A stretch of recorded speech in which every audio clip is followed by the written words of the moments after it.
I'm Margot Robbie and I play Anne Burden, and currently we are in Methven, which is the second shooting location for the film in New Zealand.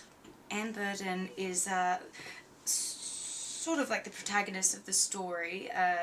She's the only female character, and to begin with, think she's perhaps the only person left in the world, and then the other two blokes show up and we have an interesting little love triangle. The movie begins and you see the way Anne's surviving the post-apocalyptic world, though the film never really, and nor does the book I don't think, really delves into why you're in this post-apocalyptic circumstance, I suppose. It's more about the relationships more so than the circumstance, which I think is really an interesting way to do a post-apocalyptic film. To begin with, you see the way she lives, and she's obviously extremely lonely, and shortly after that, Chiwetel's character arrives on her property, and he's very sick. He becomes very sick. She looks after them. They form a weird relationship. It's a really interesting dynamic because there's always the question of, are they the last two people left on Earth? Does that mean they have to be together? But under ordinary circumstances, they probably wouldn't be together.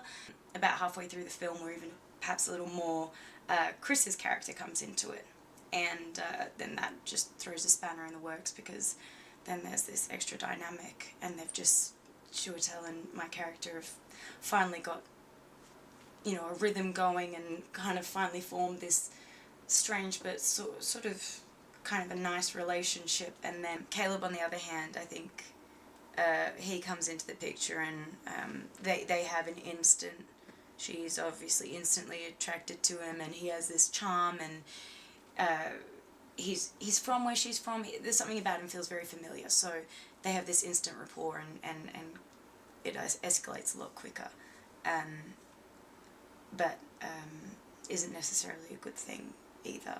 Anne's really sweet. I think she's a very good-natured person. She always believes the best in people.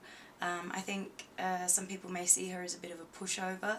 I don't think that... She might be a bit of a pushover in a sense that she's a people pleaser, and she just wants to make people happy, and always diffuse the tension. And if that means sacrificing what she wants in a situation in order to achieve that, then she will. But her strength is in other areas. She has a very strong faith, and that's a big part of the film. But she's also very young. She hasn't had a lot of life experience, so she's learning a lot of these life lessons throughout the film, and making mistakes along the way, and obviously very repentant for them. Craig is the best. He is so good. He is such a good director, and he's very calm and cool on set. He doesn't yell. He never yells, ever. He's really lovely. He's very approachable. I don't think any crew member would be scared to approach him and ask him a question. I think that's a really good way to work. I don't think sets run as efficiently when there's a hierarchy, or when different departments don't communicate with each other. When everyone can communicate together and work for a unified purpose, things just run so much quicker and so much more smoothly. It's just a more efficient way of working, I think. So yeah, I mean, and it starts at the top. It starts with your director. So he kind of leads by example, and the sets, it's just a really nice place to work, and I think he's a big part of that. One of the best things about working with Craig is that every take was different, and he really allowed for the workshopping process, which was so much fun as an actor. It was just like, yeah, there was endless possibilities, and Craig always had these amazing ideas, and I'd obviously gone through and done a lot of work beforehand, and written down, many options and ways we could play it, and then we might get there on the day, and depending on how Chiwetel or Chris played a scene, we could totally change our mind, and something might happen on the day, and suddenly we're like, oh, well, yeah, we definitely, one take to the next could have totally different intentions, and sometimes they would be as basic as you know, something, you know, it might just be like, play her really church girl on this one. Like, and, or sometimes I'd do a take and I'd be like, he'd be like, do you want to do something different? I'd be like, yeah, I'm going to do it that all I want to do is to play Scrabble with them tonight.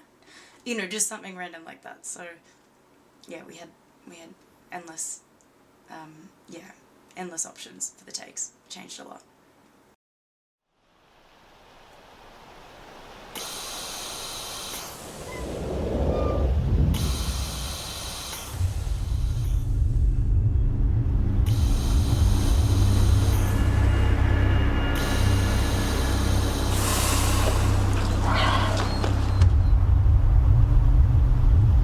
I didn't see anyone alive for over a year. My dad told us he can't leave the valley. As long as we stay here, we'd be protected. Hey! Get out of there! Who are you? You just need to get out of the water, please.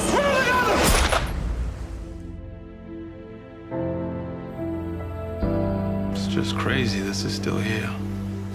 We need to build a race at the top there. It's enough to spin a generator. How much wood do we need?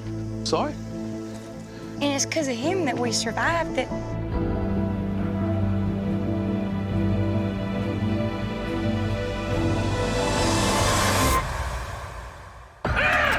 Hey! No, it's all right. Listen, this guy could be anybody for all we know. It's fine. It's good. You all be white people together. That's fine. Okay?